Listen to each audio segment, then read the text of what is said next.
what is customer advocacy all about? And why does it really matter? Why should we as marketers be caring about this and paying more attention to this more than ever?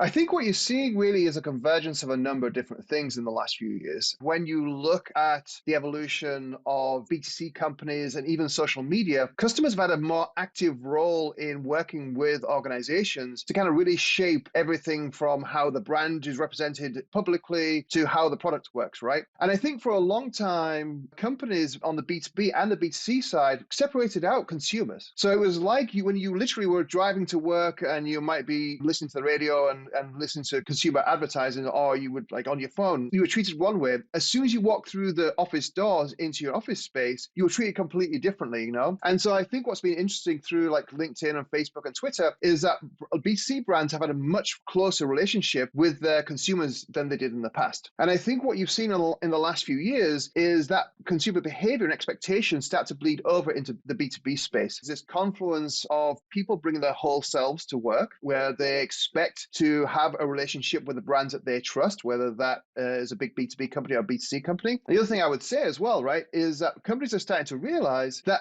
business isn't done between companies, that business is done between people, and that at the end of the day, business is personal. And so by focusing on areas like customer advocacy, it allows them to establish long-term relationship that isn't just about that current role or that current company. Customer advocacy is really about how do you build that affinity with your customers, that you understand what their journey is, and that you're able to really bring an understanding of their motivations into the way that you conduct business, and that ultimately you're able then to turn that back out into the marketplace. I love that you brought up the convergence of B2C and it's such a good point, because I think we can sort of get a preview of what's kind of coming into B2B by looking at what were the major groundswells in B2C.